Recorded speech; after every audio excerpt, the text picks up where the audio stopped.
بلاغ عسكري رقم 1. بسم الله الرحمن الرحيم. لا يقاتلونكم جميعا إلا في قرى محصنة أو من وراء جدر بأسهم شديد بينهم تحسبهم جميعا وقلوبهم شتى ذلك بأنهم قوم لا يعقلون. صدق الله العظيم. تلبية للواجب الوطني ودفاعا عن حرمة الوطن والمواطن وتنفيذا لقرارات وأوامر القيادة جيش التحرير الشعبي الصحراوي، قامت مفارج من وحداتنا المرابطة في ساحة الوغاء وبميدان المعارك بأقصاف مركزة على عدة مواقع من تخندقات القوات المغربية التي أقحمت في أتون حرب جائرة ضد الشعب الصحراوي منذ ما يربو على 45 سنة.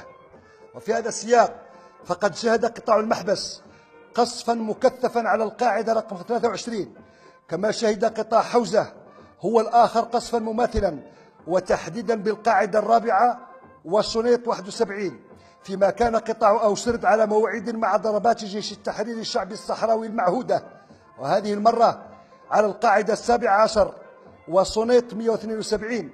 ولم يسلم قطاع الفرسية هو الآخر من نيران مقاتلين البواسل، حيث أمطرت القاعدتان 18 و17 على الساعة 4:05 مساء من نهار اليوم بنيران المدافع والرشاشات. والجدير بالذكر أن هذه الأقصاف أحدثت أضرارا في الأرواح والمعدات ورعبا في نفوس جنود الاحتلال، واخترقت دشمهم وملاجئهم. كل الوطن أو الشهادة.